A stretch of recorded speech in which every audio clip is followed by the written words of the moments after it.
Un, deux. Bonsoir, bonsoir mes frères et sœurs. J'espère que vous allez bien. C'est super d'être ensemble. Et il y a juste, j'étais devant le Seigneur, il y avait juste un verset qui est venu à mon cœur. Et ça se trouvait en Jean chapitre 15. Je pense que la plupart d'entre nous connaissaient bien le verset. Mais c'est Jean 15, verset 1, il dit « Je suis le vrai cep, et mon Père est le vigneron. Tout sarment qui est en moi et qui ne porte pas le fruit, il retranche. Et tout sarment qui porte le fruit, il les monte. » Et tu sais, pendant cette période de pluie, de cyclone, on voit beaucoup de branches et trucs qui tombent. Et ils ne portent pas de fruits. Mais moi, j'ai réalisé quand j'ai lu ça que le Seigneur, il a besoin de faire un travail en nous. Que nous, on puisse porter des fruits. Porter des fruits, quand on pense, c'est bananier. Des fruits, ce n'est pas pour le bananier, c'est pour les autres. Le Seigneur a besoin de faire un travail en nous, qu'on puisse porter les fruits pour les autres. On est tellement encouragés ces derniers temps. Le frère Jocelyn nous parle de les vertus de Dieu. Il y a frère Mickey qui partage sur la saine doctrine. Tout ça, c'est pour nous fortifier, qu'on puisse porter des fruits. Donc même ce soir, moi je vous encourage, moi-même aussi, de ouvrir votre cœur. Parce que peut-être ce soir, le Seigneur, il a besoin de tailler quelque chose.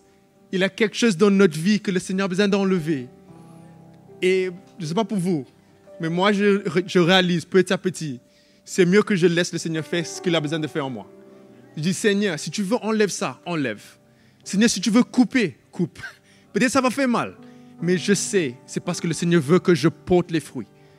Donc même pour les gens qui nous suivent ce soir, je vous encourage, ouvre votre cœur. Allons se lever, allons mettre ce moment devant le Seigneur. Et avec un prière simple, Seigneur, fais ce que tu as besoin de faire dans ma vie. Donc Seigneur, merci pour ce moment. Merci pour ce moment que nous avons d'entendre ta parole. Seigneur, mon prière ce soir, c'est ouvre mon cœur à ta parole. Que ta parole puisse venir pour changer mon cœur. Seigneur, nous t'adorons, nous te donnons toute la gloire. Parce que tu mérites toute la gloire, Seigneur. Alléluia. Allons louer le Seigneur, mes frères et sœurs. Oh, est notre Dieu.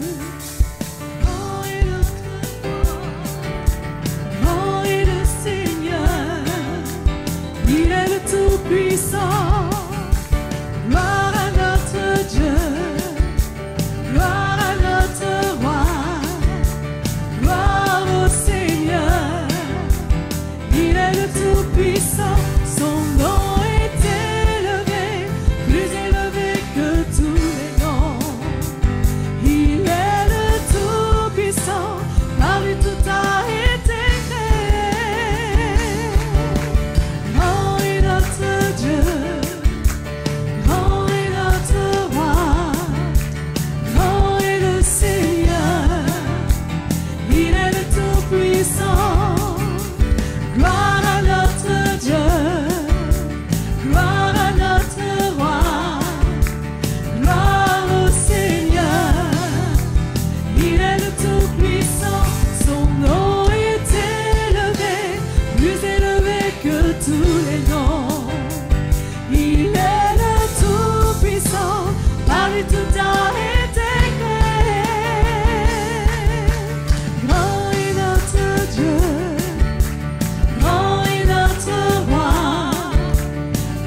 Dieu est grand, louez-le notre. Dieu est grand, et tous verront combien Dieu est grand. Chantons-le, notre Dieu est grand. Notre Dieu est grand, louez-le notre. Dieu est grand, et tous verront combien Dieu est grand.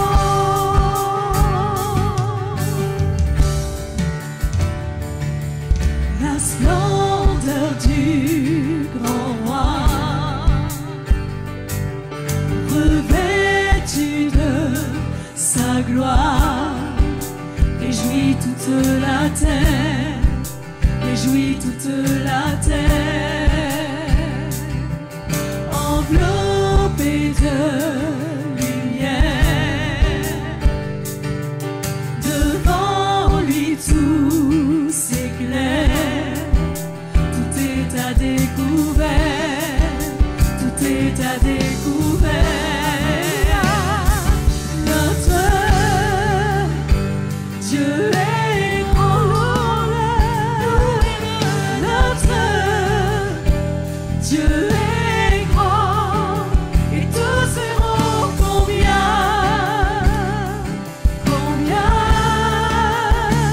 Dieu est grand.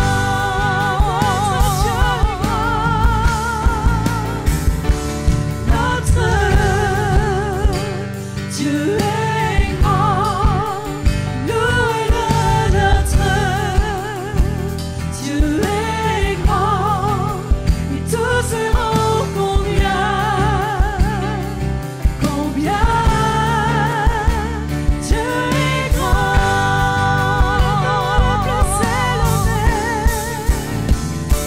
Le nom le plus élevé, digne d'être loué. Nos cœurs verront combien Dieu est grand.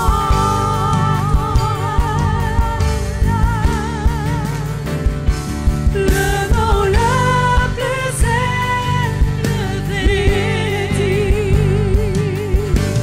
digne d'être loué.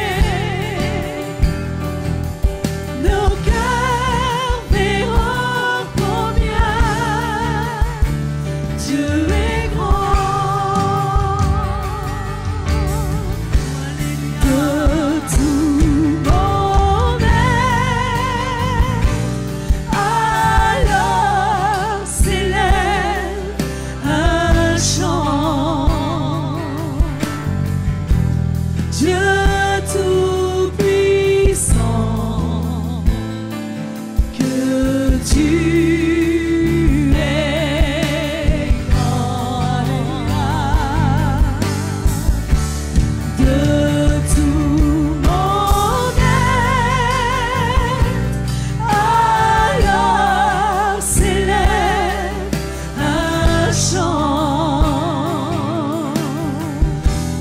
Dieu tout-puissant, que tu es grand. Tout mon être, de tout mon être, alors s'élève un chant. Dieu tout-puissant, que tu es grand. De tout mon être,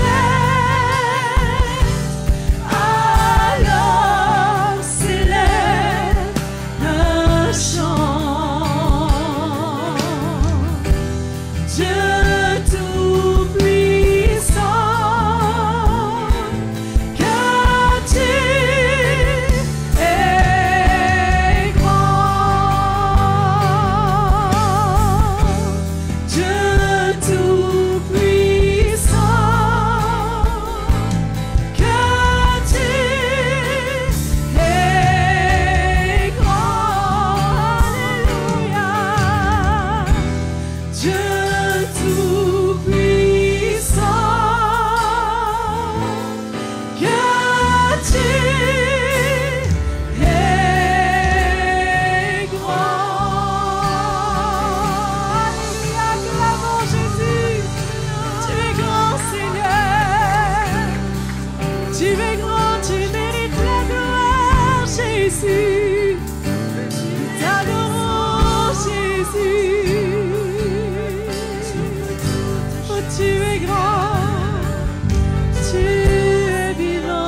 es digne de nos louanges.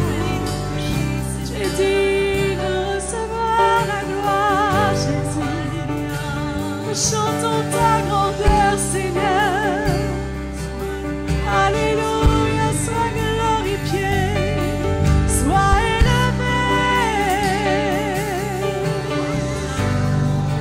Ton nom est grand, ton nom est puissant, Jésus.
Alléluia.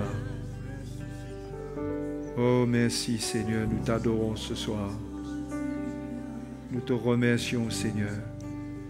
Tu nous as accueillis en ta présence. Tu nous as accueillis par Jésus-Christ. Tu as fait de nous tes enfants. Car non seulement tu nous as sauvés de la condamnation éternelle, mais tu as fait de nous tes enfants. Seigneur, quelle grâce tu nous as faite. Nous te remercions ce soir. Nous te bénissons pour la grandeur de ton amour. Oh oui, Seigneur. Merci ce soir. Continue ton œuvre en nous. Fais-nous marcher dans la voie du salut. Fais-nous marcher dans le chemin du salut. Que nous puissions achever notre course. Continuer notre course. Te remercions, Seigneur. C'est par ta grâce, par la lumière de ta parole qui nous protège, qui nous éclaire, que nous achèverons notre course. Merci, Seigneur. Merci, notre Dieu et Père. Au nom de Jésus, merci, Seigneur. Amen, alléluia. Bonsoir à vous tous, les frères et sœurs.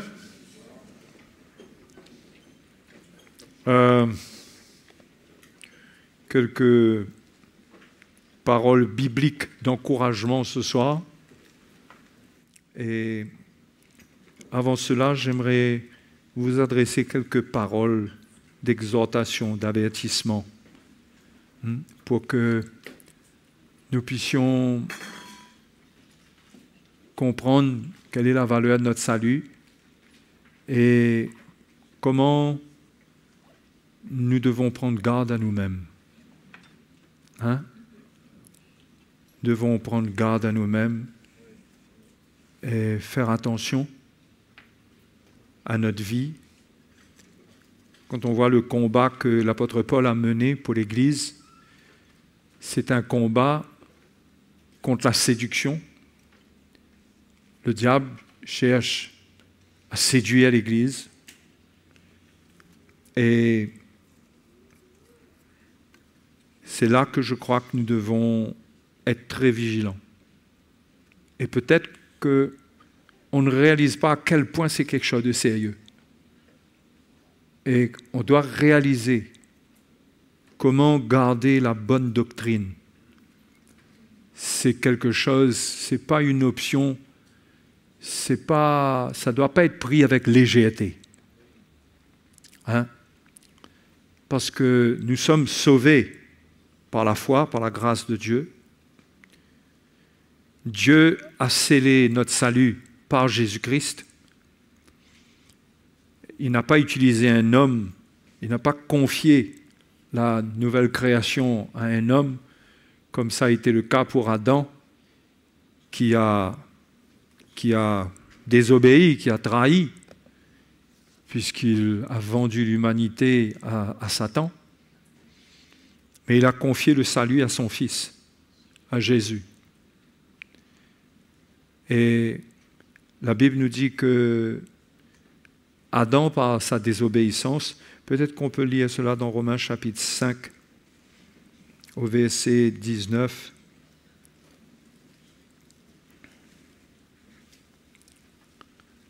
Juste pour introduire ce que je veux vous partager ce soir. Verset 19.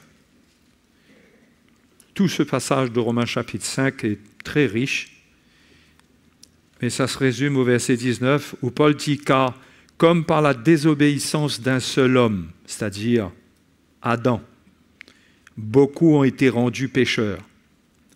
De même, par l'obéissance d'un seul, beaucoup seront rendus justes. » Donc on voit que notre salut ne repose pas sur l'homme, mais repose sur le Fils de Dieu. C'est lui qui a obéi, et notre salut repose sur son obéissance.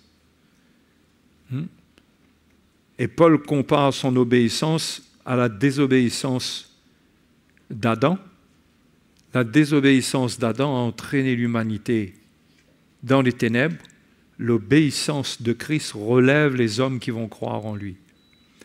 Et l'obéissance de Christ nous donne la justification, simplement en croyant. Pas en obéissant, mais en croyant. Quand nous venons au Seigneur pour la première fois, notre salut, nous ne l'acquérons pas sur la base de notre obéissance. Allons dire que ce dans quoi nous obéissons quand nous venons à Jésus, Paul parle de l'obéissance de la foi, l'obéissance à la foi. C'est la seule obéissance qui fait qu'on est sauvé.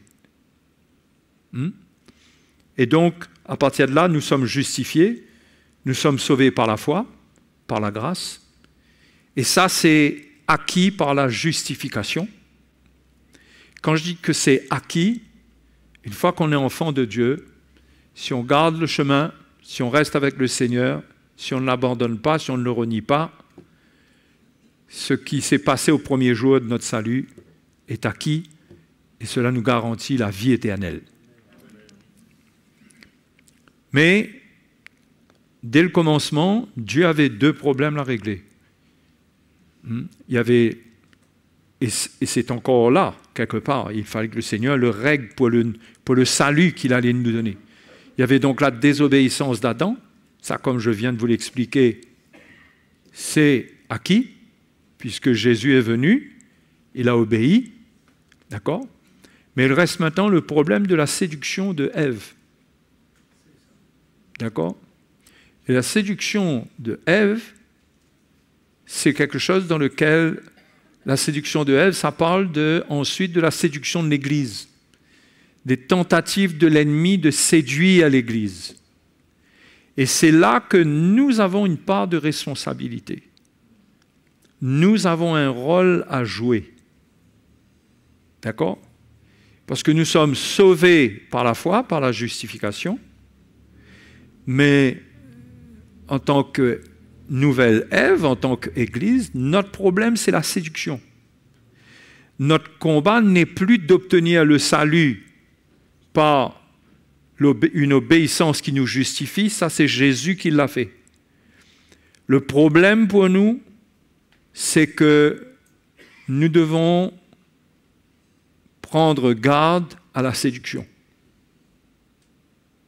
D'accord? Prendre garde à la séduction. C'était les deux problèmes du commencement. Adam a désobéi, mais Ève a séduit, a été séduit. D'accord? Le problème de la désobéissance, c'est réglé. Il reste le problème de la séduction.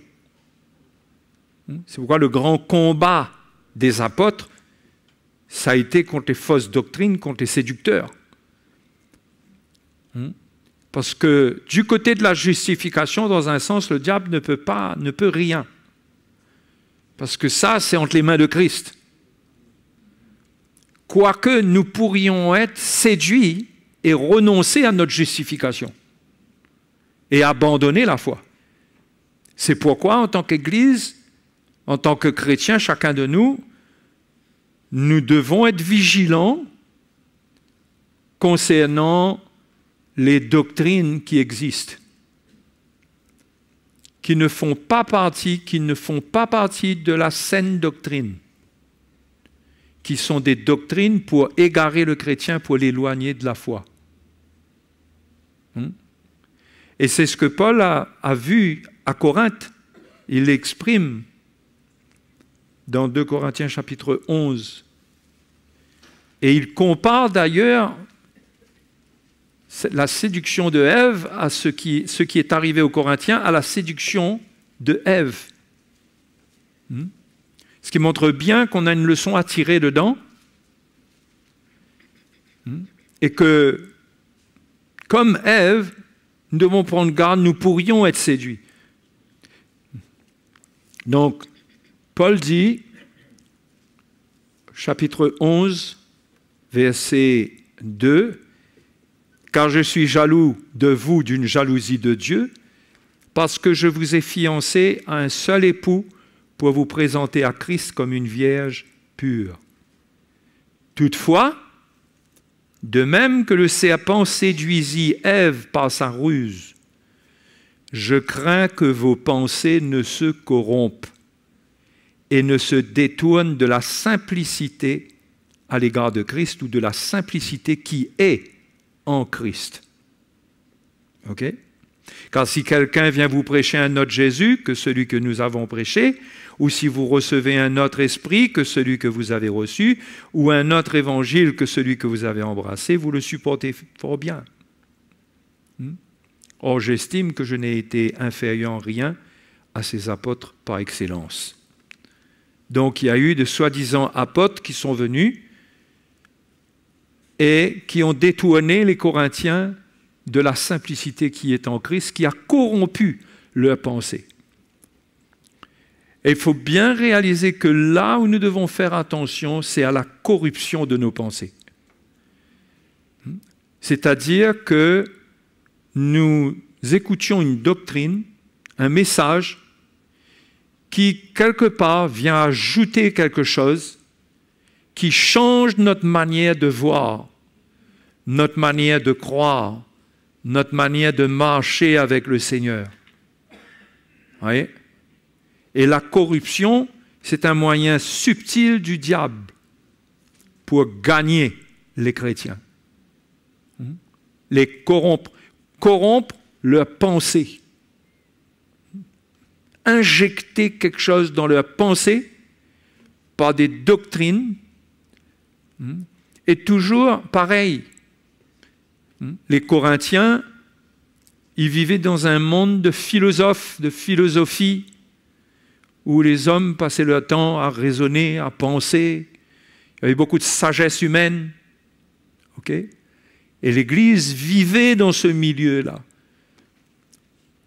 Et l'Église avait un combat, c'était de se rendre imperméable à tout ce qui existait autour d'elle.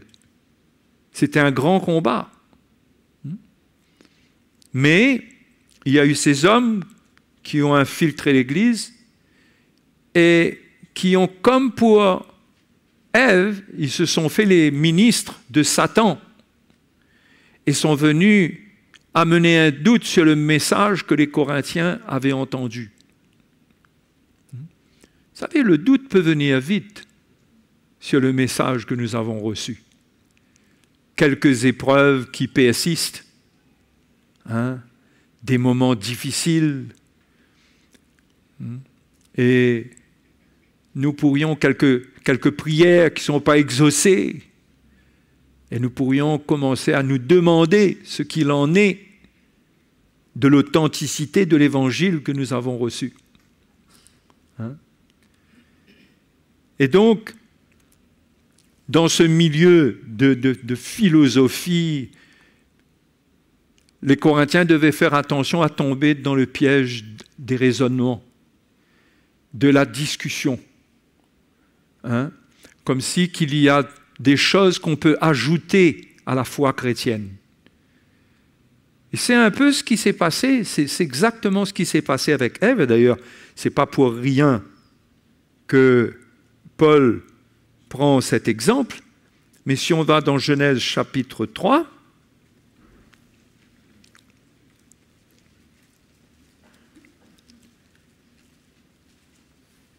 on va le lire, verset 1. Le serpent était le plus rusé de tous les animaux des champs que l'Éternel Dieu avait fait. Il dit à la femme, « Dieu a-t-il réellement dit, vous ne mangerez pas de tous les arbres du jardin ?» La femme répondit au serpent, « Nous mangeons du fruit des arbres du jardin, mais quant au fruit de l'arbre qui est au milieu du jardin, Dieu a dit, vous n'en mangerez point et vous n'y toucherez point, de peur que vous ne mouriez. » Alors le serpent dit à la femme, « Vous ne mourrez point. » Voyez comment l'ennemi vient amener un doute sur la parole de Dieu. Est-ce que Dieu a réellement dit? Et le diable assure à Ève qu'ils ne vont pas mourir. Au contraire, ils vont entrer dans une connaissance extraordinaire, ils vont devenir comme des dieux. Mais Dieu sait que le jour où vous en mangerez, vos yeux s'ouvriront et que vous serez comme Dieu, connaissant le bien et le mal. Et on connaît la suite. La femme vit que l'arbre était bon à manger et agréable à la vue, qu'il était précieux pour ouvrir l'intelligence. Vous voyez cette ouverture de l'intelligence là? C'est là que la corruption est entrée. Elle a ouvert son intelligence à la pensée de l'ennemi. Elle prit de son fruit et en mangea. Elle en donna aussi à son mari qui était auprès d'elle et il en mangea. Lui, il a désobéi. Il n'a pas été séduit. OK? Heureusement qu'aujourd'hui, on ne peut pas tendre le fruit au Seigneur Jésus. Le Seigneur ne peut pas désobéir. OK? Ça a été le cas pour Adam, c'est comme ça qu'il a désobéi. Nous, notre salut est fondé sur Christ, le Fils de Dieu, qui ne tombera jamais, qui n'est pas tombé, qui a accompli une œuvre parfaite. Alléluia. Hein? Il est digne d'être adoré, le Seigneur. Mais c'est là ce qui s'est passé, c'est que l'ennemi a, je ne sais pas comment dire ça, il a convaincu Ève qu'il y avait plus que ce que le Seigneur pouvait leur donner. Il y avait plus à connaître. Il dit, vous connaîtrez le bien et le mal. Hein, vous serez comme des dieux. Au lieu de rester avec la simplicité du commandement, de manger tous les arbres du jardin, sauf celui-là, elle s'est laissée gagner à croire qu'il y avait plus à connaître de la part du Seigneur. Plus. Et ça, c'est le piège des chrétiens. De vouloir connaître plus que ce que Dieu leur donne. C'est là que la corruption vient. C'est pourquoi Paul parle d'être détourné de la simplicité qui est en Christ. Parce que Dieu nous a donné un évangile qui est simple. Hein? Qui est simple. Les commandements sont simples. Si vous regardez comment Jean résume les commandements, il dit que c'est de croire en Jésus-Christ et c'est de nous aimer les uns les autres. Dans Romains chapitre 13, même dans Galates, Paul dit que la loi est accomplie dans ce commandement, tu aimeras ton prochain comme toi-même. Donc, sous la Nouvelle Alliance, le Seigneur a simplifié les choses pour justement nous protéger de la séduction. Parce que quand c'est compliqué,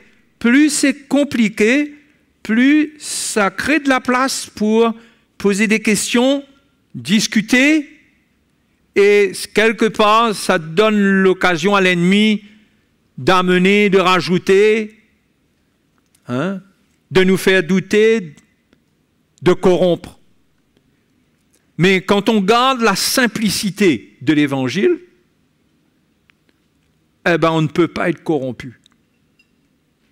Mais la corruption consiste à nous détourner de la simplicité et à nous faire entrer dans toutes sortes de raisonnements. Ce qui est compliqué, ça développe les raisonnements. Et aussi, il y a un côté curieux du chrétien qui est un peu malsain et qui parfois est dû au fait qu'il n'expérimente pas l'œuvre de Dieu dans sa vie, l'œuvre de ce qui est annoncé. Donc, il a la tentation d'aller chercher ailleurs où il penserait peut-être trouver une œuvre, trouver quelque chose qu'il n'expérimente pas dans ce qu'il est en train d'entendre là.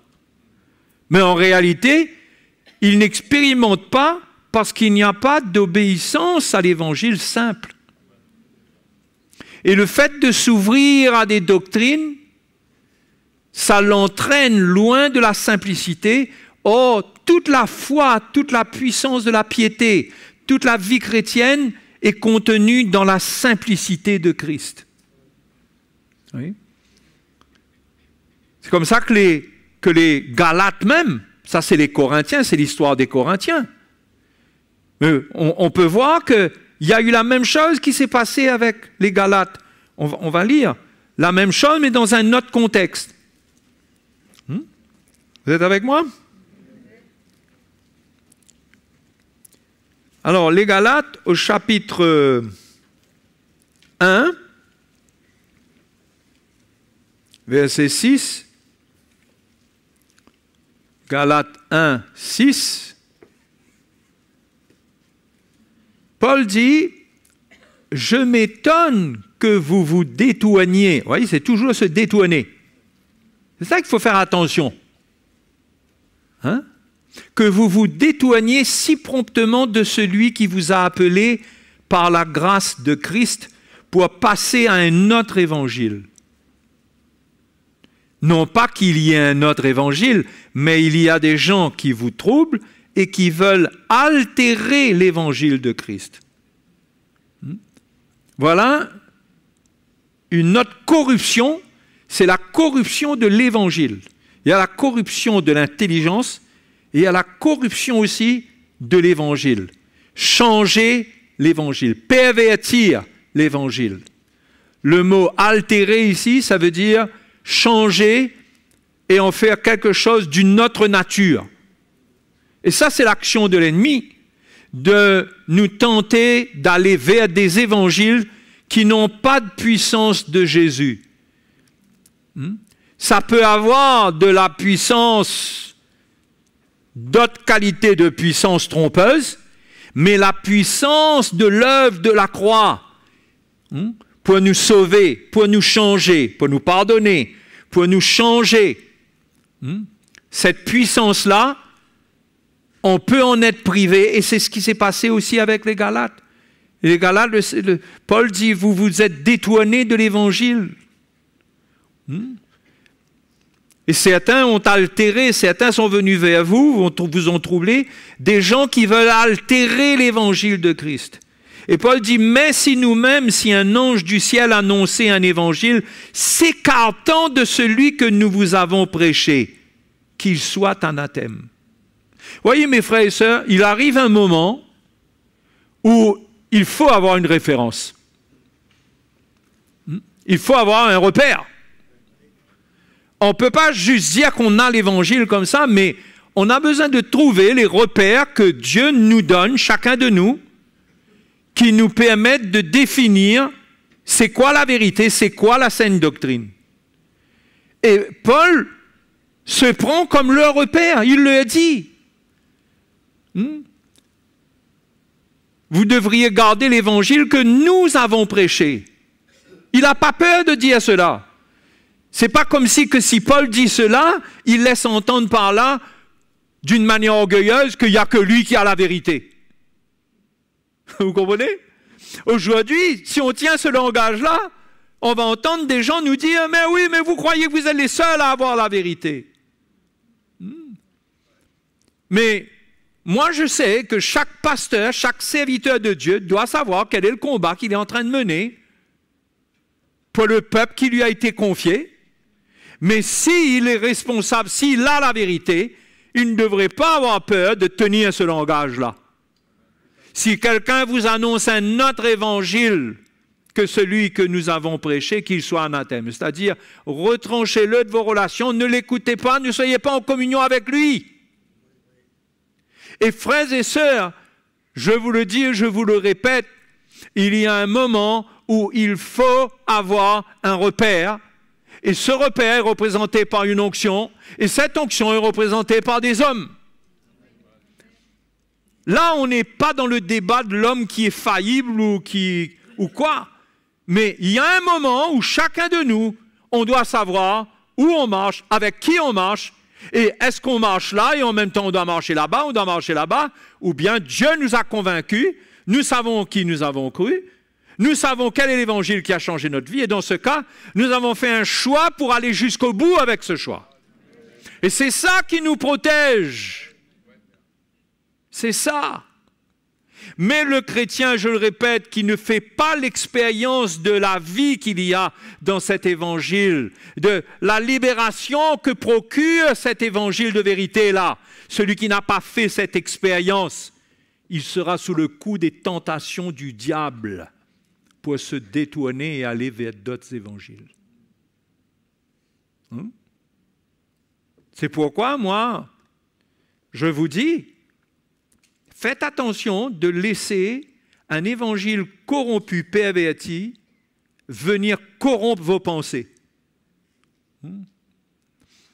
On ne voit pas le danger, malheureusement le danger de la séduction, si nous ne le voyons pas, si nous n'en sommes pas protégés, et que nous jouons avec le feu, nous ne verrons pas le problème venir, nous nous éloignerons du Seigneur, nous nous égarerons jusqu'à même, et c'est là le plan de l'ennemi, de nous amener à renier la vraie foi. C'est pourquoi la parole de Dieu nous parle de la foi comme étant un combat. Ça ne parle pas de quelque chose qui est acquis. C'est acquis dans un sens, du côté de Christ, c'est acquis par la justification. D'accord? Si on parle de Christ, si on parle d'Adam et Ève, du côté d'Adam, le nouvel Adam, Christ c'est le dernier Adam. De son côté, c'est acquis. Mais Ève, c'est toujours Ève.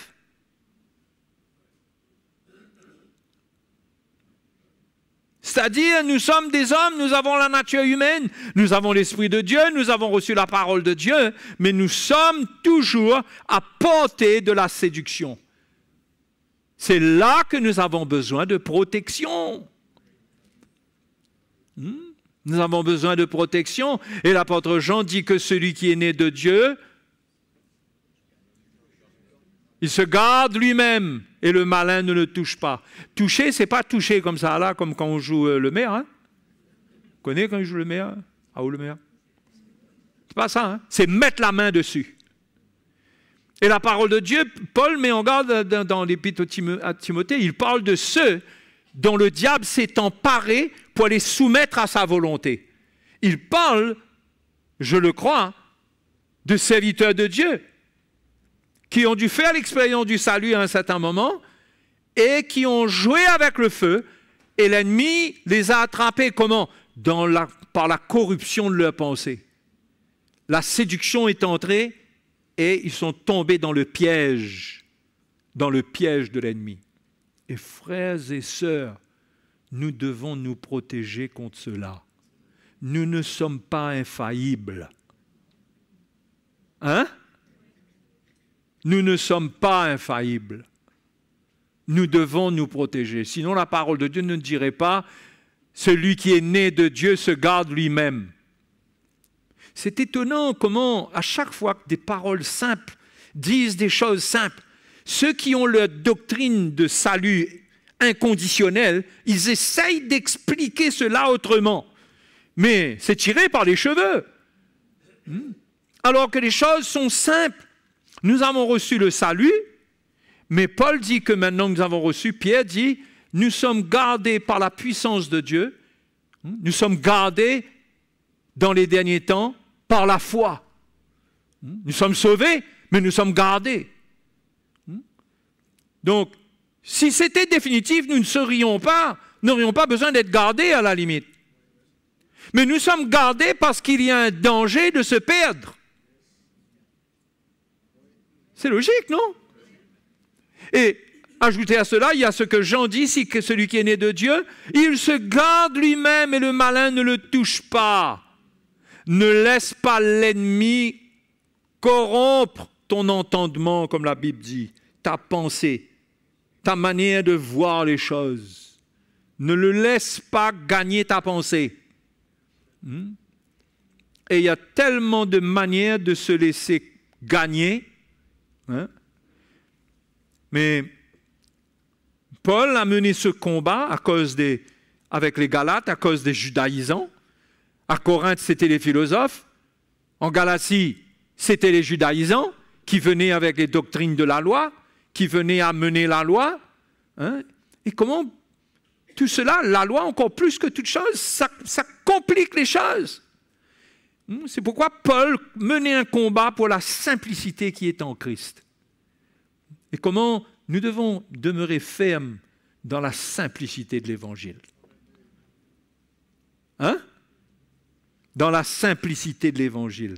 Et ne pas nous laisser attirer par des tonnes et des tonnes d'explications dont Paul lui-même a dit, il parle par exemple pour les judaïsants, il parle des disputes relatives à la loi, des généalogies, de toutes sortes de discussions. Il dit, mais cette discussion mène à la ruine.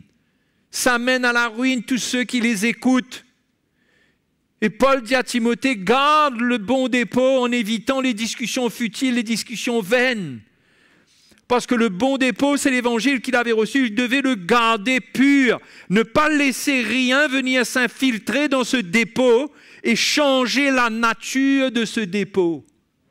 Et frères et sœurs, si vous avez compris quelque part l'évangile, si vous avez saisi quelque chose de l'évangile, gardez précieusement le dépôt du Seigneur. Gardez-le.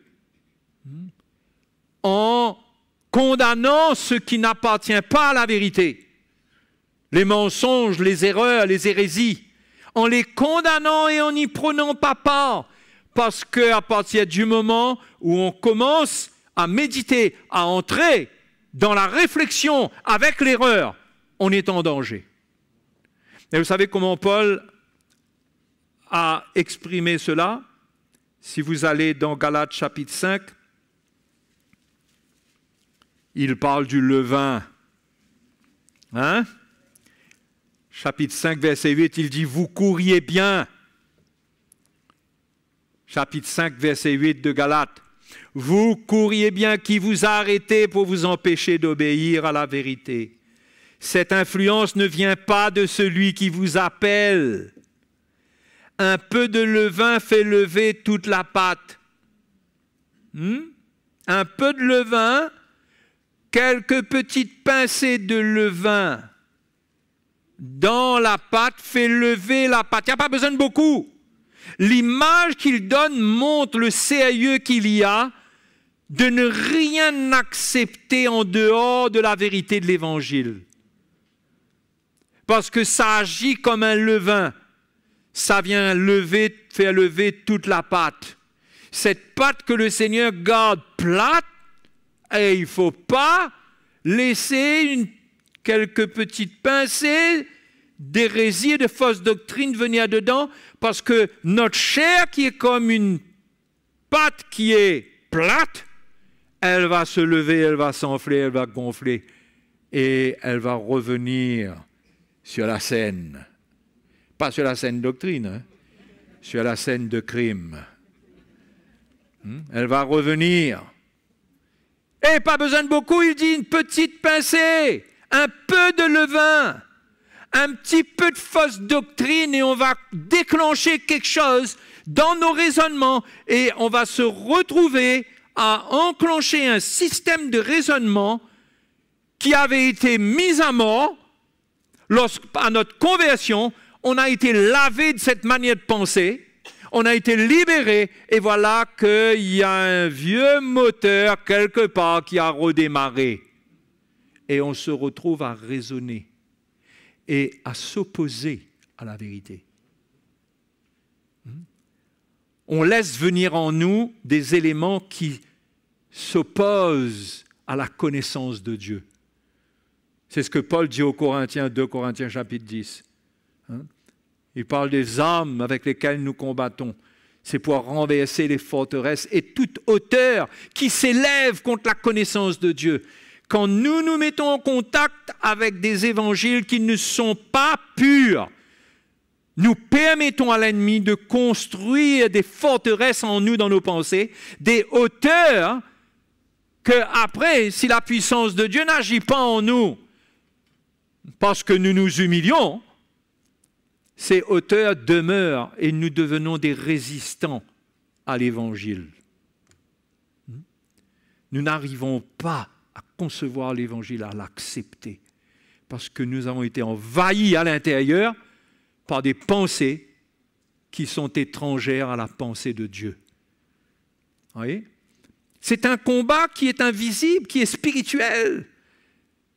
C'est un combat qui est mené par les mots. Les armes sont les mots. Comprenez? Les armes de ce combat, ce sont les paroles que nous entendons.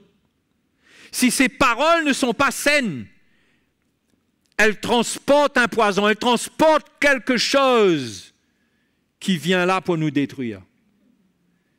C'est pourquoi quand Paul parle de la foi comme étant un combat, il parle d'une attitude de vigilance où on n'est pas là pour plaire à personne. D'ailleurs, ici, Paul le dit.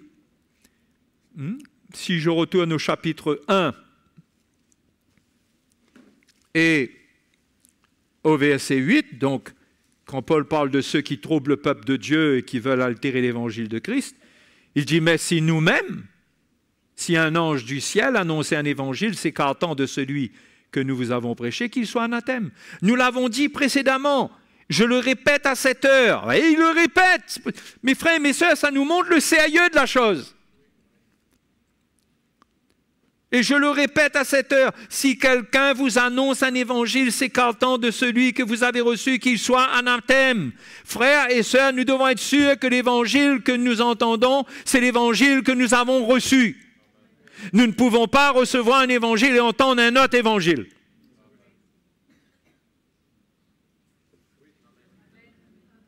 Hein?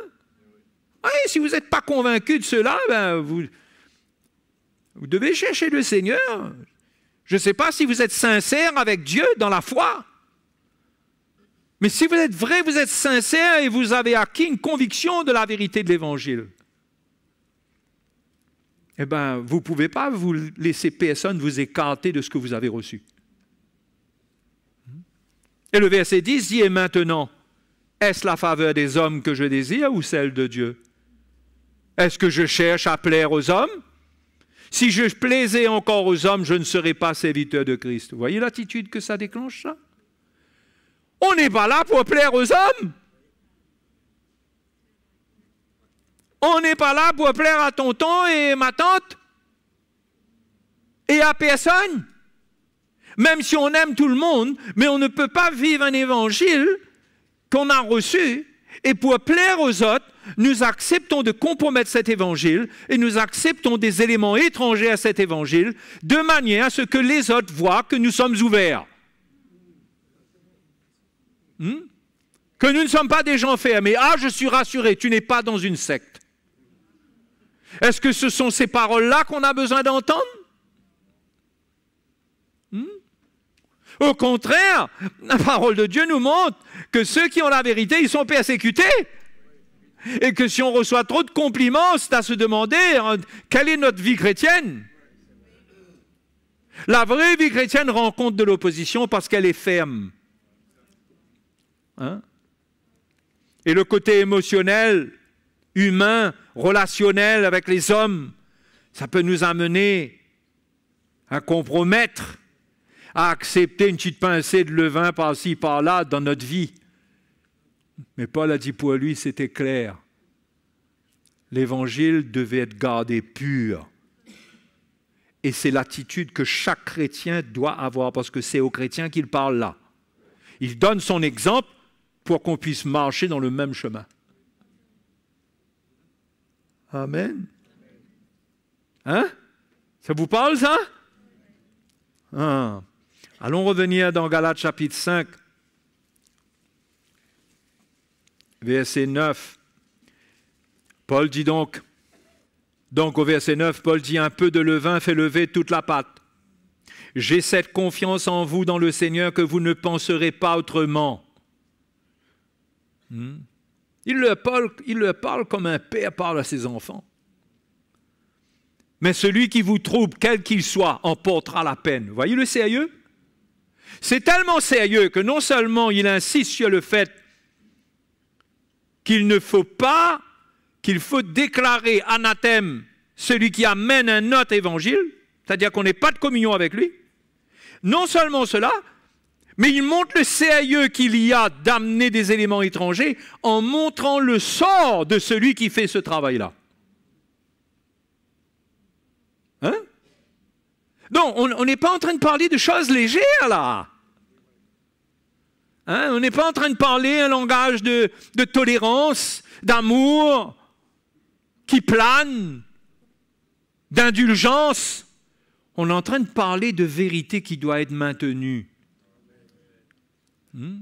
Et chaque chrétien doit mener ce combat-là pour l'Église et pour lui-même, afin que la vérité de l'Évangile soit maintenue. Dans la même épître aux Galates, Paul parle de l'attitude qu'il a eue lorsqu'il est allé à Jérusalem. Hein, et qu'il dit qu'il a pris une position claire afin que la vérité de l'Évangile soit maintenue. Frères et sœurs, il faut maintenir la vérité de l'Évangile dans votre vie. Il ne faut pas être complaisant. Il faut maintenir la vérité, parce que cette vérité garantit votre salut, garantit l'achèvement de la course.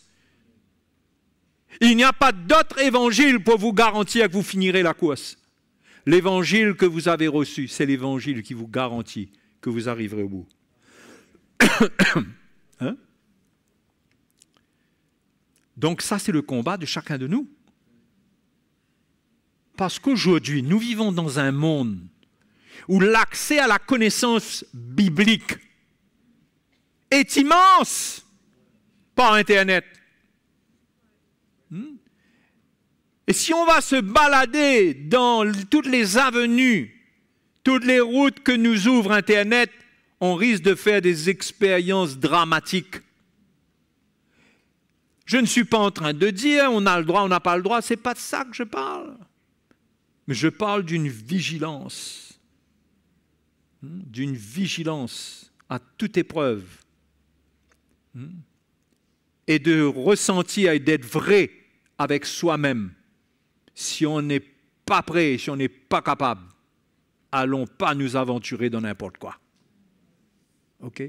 Et même si on est capable comme Timothée, Paul dit à Timothée, attention à toi. Pourtant, Timothée, c'était le fils de Paul. N'en parlons pas pour nous, si nous devrions faire attention. Hein? Donc, bien sûr que le problème des Galates, c'était d'accepter la circoncision. Et Paul dit pour moi, au verset 11, « Frère, si je prêche encore la circoncision, pourquoi suis-je encore persécuté? Le scandale de la croix est donc aboli ?» Quand on maintient la vérité, le scandale de la croix n'est pas aboli. Et c'est nous qui faisons face à toutes les situations dans le scandale de la croix. Et on ne doit pas abolir le scandale de la croix, c'est-à-dire la position que nous prenons pour l'Évangile. Puisse-t-il être retranché, ceux qui mettent le trouble parmi vous, ceux qui veulent abolir le scandale de la croix, hein? Ceux qui veulent arrêter la persécution, ceux qui veulent compromettre et accepter la circoncision. Mais au verset 13, Paul dit quelque chose. « Frères, vous avez été appelés à la liberté. Seulement, ne faites pas de cette liberté un prétexte de vivre selon la chair. » Vous voyez là où la corruption est entrée chez eux? La liberté. Ils avaient compris le message de la liberté, mais ils n'avaient pas appris à se protéger dans la liberté. Et ils ont utilisé la liberté pour entrer dans le domaine de la chair, c'est-à-dire finalement, ils ont accepté un compromis avec les judaïsants, comme quoi ils allaient faire se circoncire. Moi, je pense que ça peut entrer dans un cadre de pensée où ils se disent, ben, nous sommes libres. De toute façon, on est libre de la loi, même si on fait. Ça change quoi? Hein? Mais Paul lui a dit attention. Parce que là, vous faites de la liberté un prétexte de vivre selon la chair, c'est-à-dire d'accepter ce qu'il ne faut pas accepter. Il lui a dit, mais rendez-vous par amour serviteurs les uns des autres. Car toute la loi est accomplie dans une seule parole, celle-ci, tu aimeras ton prochain comme toi-même. Mais si vous vous mordez et vous dévorez les uns les autres, prenez garde que vous ne soyez détruits les uns par les autres.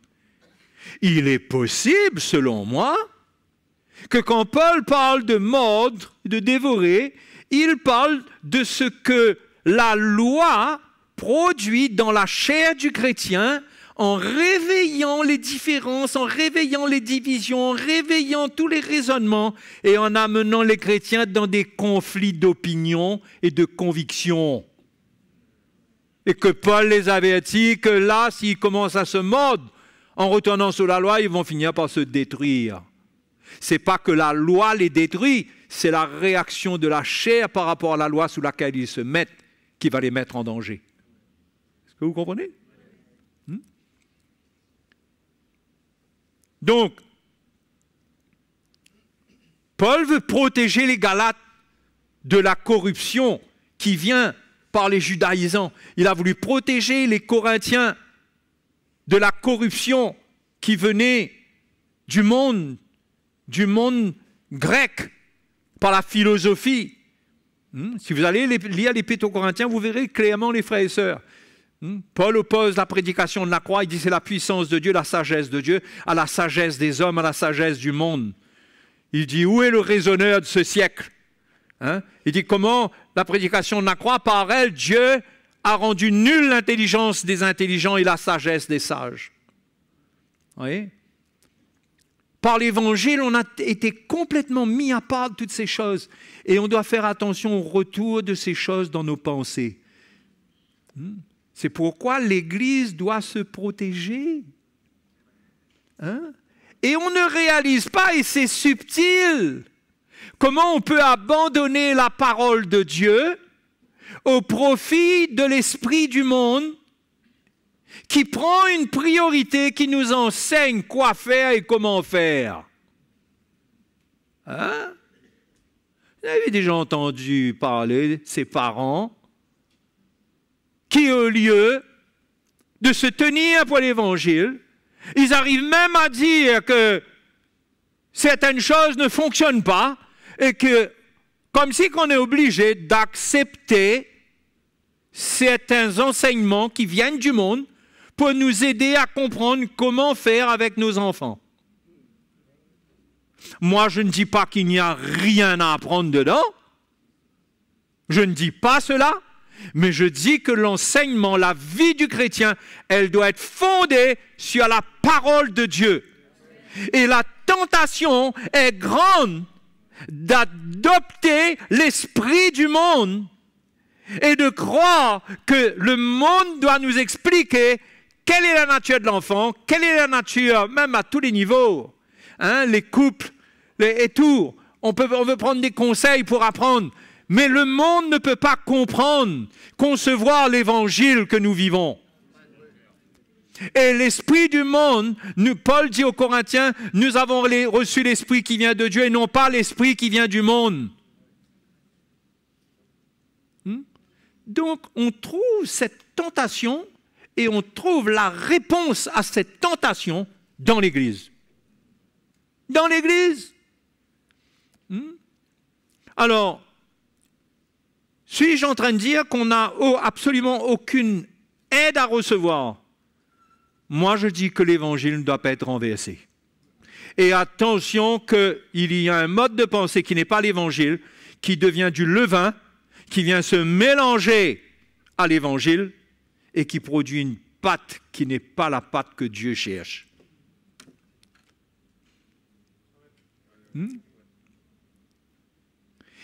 Et là encore, la source de la tentation, c'est l'épreuve. C'est les moments difficiles qu'on a où on cherche des solutions. Attention, mon frère, la Bible nous enseigne de prier dans l'affliction, de nous attendre à Dieu, de nous attendre à des miracles. Parce que sinon, on finirait par aller chez le sorcier aussi après. Vous allez me dire quand même pas. Mais quand on commence à désobéir, jusqu'où ça va nous mener, ça? Jusqu'où ça peut mener quelqu'un? Donc, au lieu d'obéir aux préceptes que l'Évangile donne, que nous vous enseignons, permettez-moi de vous dire cela comme cela, écoutez les enseignements de la saine doctrine. Écoutez au maximum les conseils qui viennent de ceux que vous connaissez, qui marchent devant vous, et vous avez déjà vu et compris que Dieu les a mis devant vous. OK? Écoutez, suivez. Je parle de la doctrine du Seigneur. Je ne parle pas de ce que vous devez faire avec votre vie, moi. Si au lieu de planter carottes, demain, vous décidez de planter des artichauts, ça ne nous regarde pas, ça. Non, franchement. Vous venez de donner des conseils dans votre vie naturelle. Si votre case, vous devez monter comme ça ou comme ci, ça ne nous regarde pas. C'est la doctrine. La doctrine. Ça nous regarde. Ça, on est responsable de ça, si vous êtes avec nous dans le même bateau. C'est pas normal? Pas normal, les frères? Hein? C'est pas normal ce que je dis là? Ou bien c'est ça même? Sinon, il n'y a pas de logique. Qu'est-ce qu'on est en train de vivre? On a une vérité à laquelle on s'identifie. Et le manque d'identification à la vérité, ça vous expose aux tentations que l'ennemi parle à vos pensées. Et que les moindres petites suggestions qui arrivent, les moindres petites doctrines qui visitent votre vie, qui passent là par la première fenêtre, là, ça peut venir polluer votre intérieur. C'est pourquoi les apôtres, mais mes frères, mes sœurs, ils étaient d'une radicalité dont nous n'avons pas atteint la cheville. Et si quelqu'un vient à vous et n'annonce pas cette doctrine, ne lui dites pas salut. Vous avez déjà agi comme ça, vous? Non, mais c'est dans la parole du Seigneur. Allez lire dans les épîtres de Jean à la fin. Est-ce que ça veut dire qu'on va prendre ça à la lettre et on va devenir des gens mal élevés et tout? Non. Mais si quelqu'un a une démarche de venir imposer sa doctrine, il faut qu'il sache où se trouve la porte. Et chacun de nous, on doit se protéger. Parce que si vous jouez avec ces gens-là à discuter, vous perdrez. Parce qu'ils sont exercés à discuter, à vous montrer des versets bibliques. Ils sont exercés pour faire douter. Ne jouez pas avec ça. Paul a enseigné à Timothée qu'il faut fuir, il dit. Fuir les discussions inutiles, fuir. Ne prends pas part. Voyez? Comment on ne peut pas se croire plus fort que Timothée? Amen. Donc, frères et sœurs, si on veut se protéger de la séduction, on a une position claire à prendre parce qu'on aime le Seigneur. Et c'est ça notre test. C'est ça notre test quand Jésus dit si quelqu'un me préfère son père, sa mère, ses frères, ses sœurs, ses enfants, sa femme à moi, il n'est pas digne de moi. Vous voyez le test? À quel moment on vit ce test-là? Jusqu'où peut aller ce test-là? Voyez? C'est dans la défense de la vérité et dans le vécu de la vérité. Et il faut faire attention parce que on ne doit pas être légaliste, mais on ne doit pas être non plus de l'autre côté tellement laxiste, tellement tolérant, que finalement on peut se faire piéger et se retrouver être dans un truc qui n'est pas du Seigneur. Et qu'on reste dedans. Il faut savoir, c'est vrai, l'Esprit de Dieu nous conduit. On n'a pas, dans certaines choses, à adopter une position radicale dans certaines choses. Parce qu'il y a différents contextes et tout ça. Mais chacun de nous, on doit savoir dans notre cœur, qu'est-ce qu'on est en train de faire avec notre vie, là? Qu'est-ce qu'on est en train de faire? À quoi on expose notre vie? À quoi on expose notre famille? À quoi on s'expose soi-même? Dans les convictions qu'on a quand on accepte. Parce que la séduction, vous savez, produit une conviction. Vous êtes conscient de cela? Quand vous êtes séduit, ça veut dire quoi? Que vous êtes convaincu. C'est ça qui est mortel. Et quand vous êtes convaincu, pour vous déconvaincre et vous reconvaincre, c'est pas gagné. C'est pas gagné, parce que la partie du croyant qui doit être convaincu, qui peut être convaincu, est déjà occupée par autre chose. Donc ça devient une bataille de l'intérieur pour s'opposer à la vérité. Donc, il vaut mieux obéir. Il vaut mieux obéir. Si je peux donner une parole sage que Paul a donnée, ça se trouve dans Romains 16, et après on va clôturer.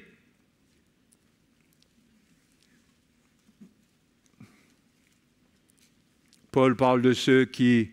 Il dit au verset 17, verset 17, on va lire. « Je vous exhorte, frères, Je vous exhorte, frères, à prendre garde à ceux qui causent des divisions et des scandales, au préjudice de l'enseignement que vous avez reçu. Parce que ce qui est attaqué, c'est l'enseignement. OK? Éloignez-vous d'eux. On retrouve le même esprit là. Car de tels hommes ne servent point Christ notre Seigneur, mais leur propre ventre. C'est-à-dire, ils ont leur manière de voir. Ce n'est pas Christ, c'est leur manière de voir. Et par des paroles douces et flatteuses, ils séduisent les cœurs des simples. Pour vous, l'âme, c'est quoi? Pour vous, votre obéissance est connue de tous. Vous voyez, c'est quoi? Un chrétien, mes frères et sœurs, ça doit obéir à la doctrine du Seigneur, à l'Évangile. C'est ça un chrétien. Quand il a saisi l'Évangile, il est dans une obéissance à l'Évangile. Et cette obéissance va lui coûter des souffrances. Parce que quand il va obéir à l'Évangile, il va désobéir à plein de choses. Vous comprenez? Et c'est ça qui va être sa douleur. Mais il va continuer à choisir l'obéissance même. Pour vous, votre obéissance est connue de tous. Je me réjouis donc à votre sujet et je désire que vous soyez sages en ce qui concerne le bien. Et là, il parle de se protéger pour ne pas se corrompre. Il dit que je désire que vous soyez sages en ce qui concerne le bien. C'est-à-dire que vous puissiez avoir la lumière, être éclairé concernant le bien pour ne pas vous laisser appâter, séduire par des choses qui paraissent bien, mais qui couvrent et qui cachent autre chose. Il dit donc, je désire que vous soyez sages en ce qui concerne le bien. C'est-à-dire que vous ne vous laissiez pas embarquer n'importe comment. Et de l'autre côté, il dit, je désire que vous soyez purs en ce qui concerne le mal. Purs. Concernant le mal, la consigne, c'est « sois pur ». Ne tolère jamais le mal. Hein? C'est ça l'obéissance à l'Évangile. Pas de compromis avec le mal. Ah, c'est là qu'il dit, oui, mais tu sais, une fois, après tout, Dieu est bon. On se séduit soi-même. On se séduit. Et il y a plein de doctrines pour nous appuyer là-dessus. Hein? Et Paul dit, le Dieu de paix écrasera bientôt Satan sous vos pieds. Mais pour l'instant, il n'est pas écrasé sous nos pieds. Il agit à travers de toutes sortes de plans. Et nous devons être sur nos gardes. Amen. Par l'obéissance. C'est pourquoi Dieu veut protéger l'Église en donnant à l'Église la saine doctrine qui vient des apôtres. C'est la doctrine apostolique qui vient des apôtres de la Bible et qui sont prêchés par les apôtres modernes d'aujourd'hui. S'ils prêchent la même chose, sinon ce ne sont pas des apôtres, ce sont de faux apôtres. S'ils prêchent un autre évangile que ce que les apôtres ont prêché, ce ne sont pas de vrais apôtres. Et c'est pourquoi Dieu donne les apôtres, les prophètes, les pasteurs, les évangélistes, les enseignants, pour perfectionner l'Église, pour protéger l'Église de la séduction à laquelle elle fait face aujourd'hui et qui va grandissant, grandissant. Donc, ne te laisse pas mettre à part avec ta petite compréhension de l'Évangile par toi-même. Ne laisse pas l'ennemi t'isoler et te faire croire que tu es extraordinaire parce que tu es en train de comprendre des choses que personne d'autre ne comprend, mais que Dieu t'a confiées. Quelle séduction! Hein? Quelle séduction! Quand on voit que Paul lui-même dit à Timothée de partager les choses que lui-même il a annoncées en présence d'un grand nombre de témoins. Paul lui-même protégeait le peuple de Dieu de lui-même quelque part. Ce n'était pas sa petite doctrine à part. Et les chrétiens doivent comprendre cela. Et vous devez comprendre cela si vous voulez arriver jusqu'à la fin, jusqu'à l'avènement du Seigneur.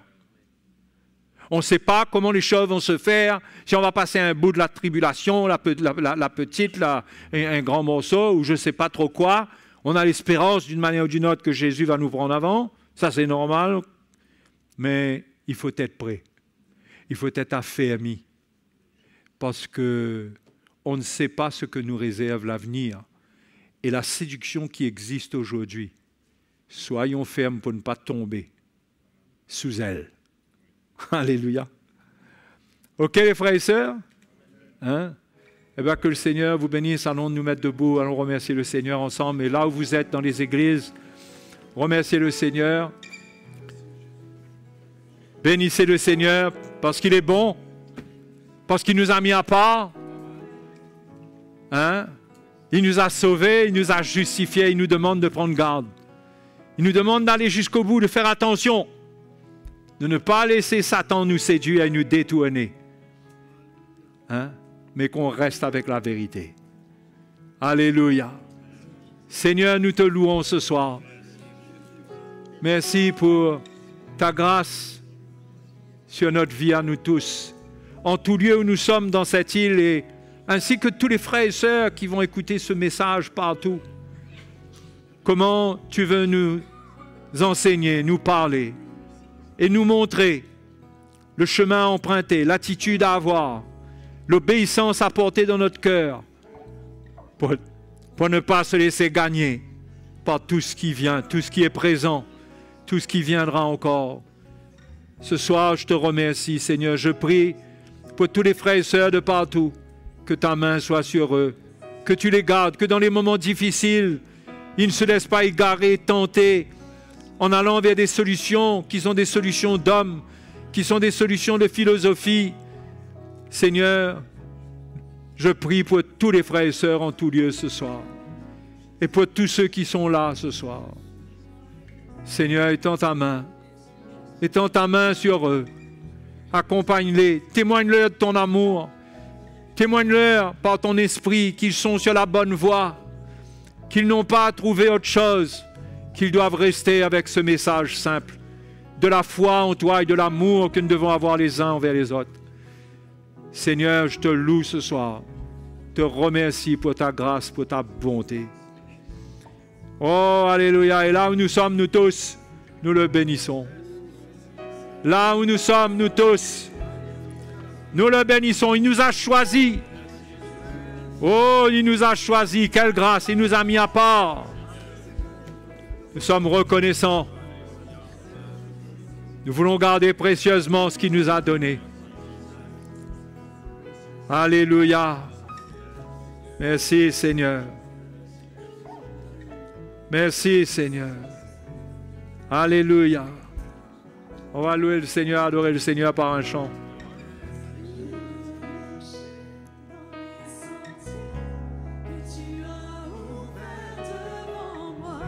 Je veux obéir à ta voix.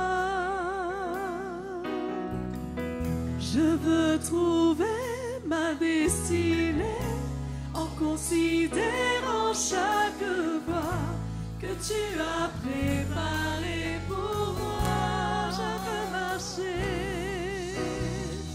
Je veux marcher dans les sentiers que tu as ouverts devant moi. Je veux obéir à ta voix. Je veux trouver ma destinée en considérant chaque voie que tu as préparée pour moi. Je veux te suivre.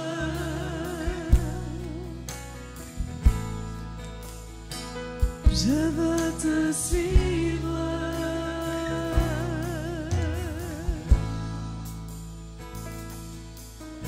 Ce n'est pas en suivant les voies de ma propre sagesse que je goûterai à ton allégresse.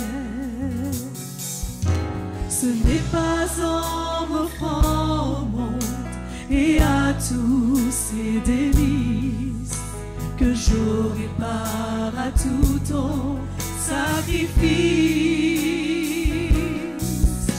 Mon cœur veut te saisir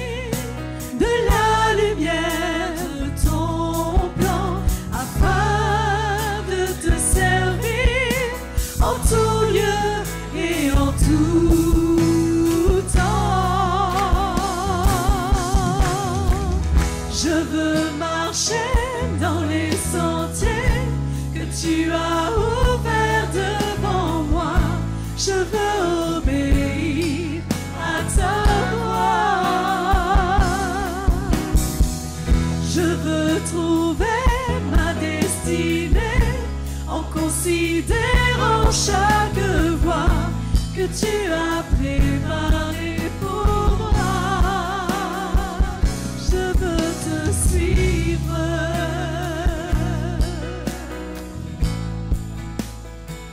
Je veux te suivre.